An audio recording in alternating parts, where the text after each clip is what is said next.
నమస్తే రమ్మగారు. నమస్తే జయ. రమ్మగారు, మనము శ్రావణ మాసంలో జరుపుకునే పర్వదినాలప్పుడు గానీ, వరలక్ష్మి వ్రతానికి గానీ, ఎవరైనా ముత్తైదువులు పిలిచినా, మనం వారింటికి వెళ్ళినా, ఆకు ఒక్కతో పాటుగా శనగలిస్తారండి. ప్రత్యేకించి మనం శ్రావణ మాసంలోనే ఎక్కువగా చూస్తూ ఉంటాం. దీనికేమైనా ప్రత్యేకమైన కారణాలున్నాయా? శనగలు మంచివి. ఆరోగ్యానికి మంచివేనా? ఇప్పుడు ఇది వర్షాకాలం కదా! హ్మ్. ఈ వర్షాకాలంలో రకరకాల ఆరోగ్య సమస్యలు వచ్చేందుకు అవకాశం ఉందా మనకి? మరి ఉన్నది. దీనికి ఏదైనా ఒకటి ఖచ్చితంగా ఇవే తినాలి, అవే తినాలంటే తింటామో తినము. హ్మ్. తింటామో తినము. అవును. ఇప్పుడు ఖచ్చితంగా అదే మన ఇంట్లో ఉందనుకో, నువ్వేం చేస్తావు? ఖచ్చితంగా. వేరే దారి లేదు. అందులోనూ ప్రసాదం అంటే మరి తింటాం వదిలేయము ఇంకా. తప్పకుండా. మామూలుగా గురువారంకి శనగలు చెప్తారు కదా! నీకు తెలిసిందే. అవునవును. బుధవారానికి పెసలు, గురువారానికి శనగ. శనగలు. అయితే ఈ శ్రావణ మాసాల్లో వీటిల్లో ఈ ముత్తైదువులకి ఇవ్వటానికి దీనికి కారణం ఏంటంటే ఇదొక దాన ప్రక్రియగా వెళ్తుంది. మన తాలూకు కొన్ని గ్రహదోషాలు ఉపశమిస్తాయి. తర్వాత బేసిక్‌గా ఈ శనగ్గింజ ఎక్కువ బలమైంది జయ. ప్రోటీను, ఇంకేమిటో మెగ్నీషియము, పొటాషియము అలాంటివి ఫోలేట్స్ చాలా ఉన్నాయట అందులో. హ్మ్. ఫైబర్ ఉంది. తర్వాతేమో ఎక్కువ ప్రోటీను, హెవీ ప్రోటీను. ఇవాళ రేపు సత్తు డ్రింక్ అని వినపడుతోంది. నువ్వు విన్నావా? నువ్వు అవునండి. జిమ్ వాళ్ళు కూడా ప్రీ వర్కౌట్ డ్రింక్ కింద సత్తు తీసుకుంటారు. సత్తు ఎక్కడి నుంచి వచ్చింది? శనగలే కాదు సత్తు అంటే. సత్తు అంటే అదేదో కాదు జయ, వేయించిన శనగలు. ఆ! శనగలు ఉడకబెట్టి పాప్ చేసి వేయిస్తారు. వేయిస్తారు. ఆ పొడే సత్తు పిండి. సత్తు అదే, ఓకే. ఇంకా వేరే గింజ కాదు అది, శనగలు. ఆహా! మామూలుగా మనకి శనగపిండి కొంతమందికి సూట్ కాదు. సూట్ అయిన వాళ్ళు హాయిగానే తింటారు. శనగలు తిని మంచినీళ్ళు తాగామంటే కడుపు 2 నిండా గంటల దాకా ఆకలేదు మనకి. ప్రసాదంగా అన్ని శనగలు తిన్నా ఆకలి ఎండిపోతుంది. ఈ గుళ్ళల్లోకి వెళ్ళి తెగ నడుస్తామా, దేవాలయంలో విపరీతంగా నడుస్తాం, కాళ్ళు పీకేస్తూ ఉంటాయి, ఆకలేసేస్తూ ఉంటుంది. ఆ శనగలు పెడతారు చివర్లో. అంత హైరాన్ ఉండదు, ఆకలి హైరాన్. ఆ అన్ని శనగలు తిని మంచినీళ్ళు తాగితే 1 గంట దాకా కిక్కురు మందు పొట్ట, అవును. ఆకలి వెయ్యదు కదా. ఈ శనగ పచ్చిగాను ప్రోటీన్ ఉంటుంది, ఉడికిన తర్వాత ప్రోటీన్ ఉంటుంది, వేగిన తర్వాత ప్రోటీన్ ఉంటుంది. హెల్త్ బెనిఫిట్స్ చాలా ఉన్నాయి కదా. ఉన్నాయి కదా. హార్ట్ హెల్త్ కూడా మంచిది. హుహు.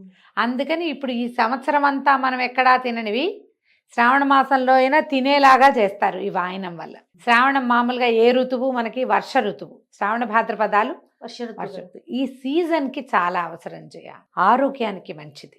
ఇన్ని రకాల బెనిఫిట్స్ ఉన్న గింజ ఇంకొకటి లేదు. హ్మ్. ఇదే మెయిన్. నీకు పెసలు, కందులు మనకు చాలా ఉన్నాయి కదా. పెసలు ఉన్నాయి, కందులు ఉన్నాయి, తర్వాత రాజ్మాలు అవి ఇవి బోల్డ్ ఉన్నాయి. వాటి వేటికి దీని బెనిఫిట్ లేదు. ఎలా చూడు, నీకు పెసలు ఉన్నాయా? పెసలు రాత్రంతా నానబోసి పొద్దు చేస్తే పిసపిసా అని అయిపోతాయి. అవును. నిల ఉండవు. 1 గంట 2 గంటల్లోనే అవి పాడైపోవటం మొదలవుతాయి. శనగలు చూడు, ఇవాళ మధ్యాహ్నం పోసామనుకో రేపొద్దున వడేసాం, అవి ఎల్లుండి దాకా ఏం పాడవ్వవు జయ. అవును. గింజ గట్టిది, దానికి లైఫ్ ఎక్కువ, హ్మ్.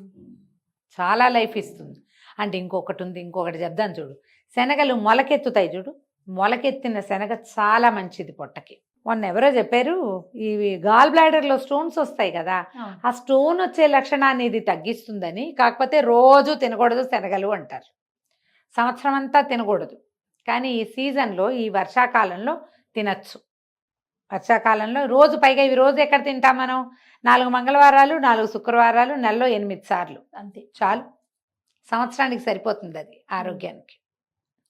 శనగలు మొలకెత్తిన తర్వాత మొక్కలు వస్తాయి చూడు, ఆ శనగ పువ్వులు, శనగ మొక్క ఆకులు, వాటితో పులుసు పెడతారు జయ. హుహు. అయితే ఇప్పుడు ఈ శనగల్ని దానం చేస్తే లక్ష్మీదేవి అనుగ్రహం లభిస్తుందని కూడా చెప్తారు మనకి. హుహు. ఇది ఇప్పుడు శనగలు సాధారణంగా ఎప్పుడు చెప్పుకుంటాం మనం? గురువారాలు శనగలు దానం చేస్తారు. బుధవారం పెసలు, గురువారం శనగలు చెప్పుకుంటామా?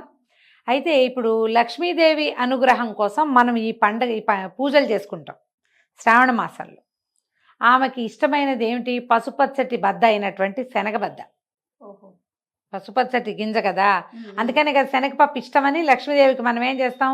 శనగలతో, శనగపిండితో చేసే బజ్జీలు, చెక్కిలాలు, తర్వాత ఏమో లడ్డు లడ్లు, తర్వాత ఏమో ఈ వడలు, ఇవి వేస్తాం. ఇవన్నీ ఇస్తాం కదా. ఇప్పుడు ఆమెకు ప్రీతిపాత్రమైన గింజ తాలూకు హోల్ గ్రెయిన్ ఇది. హుహుహు. అదే కదా అంతే పూర్తి కదా. గింజ ఏమిటి? శనగ. అది దానివల్ల ఏంటంటే మనకి ఇప్పుడు మామూలుగా దాన ప్రక్రియ అనుకో జయ, దానం ఇస్తామంటే అందరూ తీసుకోరు. అవును. పైగా ఎవరైతే దానంగా స్వీకరిస్తారో వాళ్ళు దానికి పరిహారంగా ఏదైనా చేసుకోవాలి. ఇప్పుడు మనం ఏం చేస్తాం, దీన్ని వాయినంగా ఇస్తాం. ఉమ్. అది కూడా సాధారణంగా ఈ అమ్మవారి దగ్గర నివేదన చూపించేస్తాం వాటిని.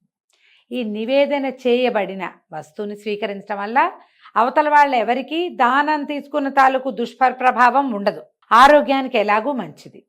మనకు కూడా మన చేతిలో నుంచి ఇన్ని శనగలు బయటికి వెళ్ళటం వల్ల ఏమవుతుంది, ఆ గ్రహం తాలూకు అనుగ్రహం లభిస్తుంది ఓ. కదా. ఉమ్. అందుకని ఇది ప్రవేశపెట్టి ఉండవచ్చు. ఇంకా ఏ గింజ ఈ రోజుకి పెట్టలేదు. ఉమ్.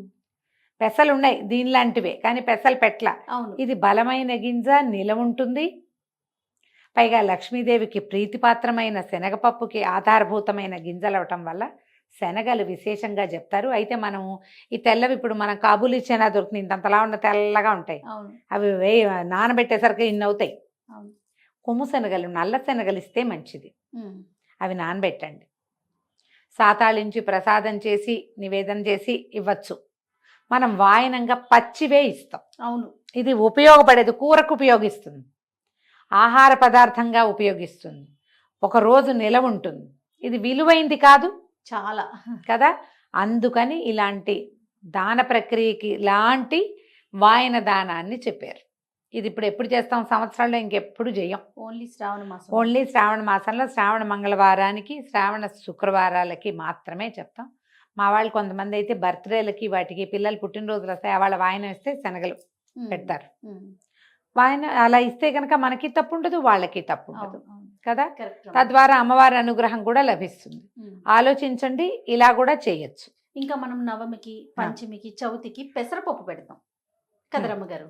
అప్పుడు మనం శనగల్ని పెట్టాం మళ్ళీ. చూడండి, ఇది అంటే ఏ కాలానికి అనుగుణంగా అలా పెట్టారు. కాలానుగుణమే. ఇప్పుడు ఇది వర్షాకాలం, ఇప్పుడు ఇది ఈ బలమైన వస్తువు తినాలి, అవును. అందుకని ఇది పెట్టారు. అంతే. నమస్తే. నమస్తే చేయ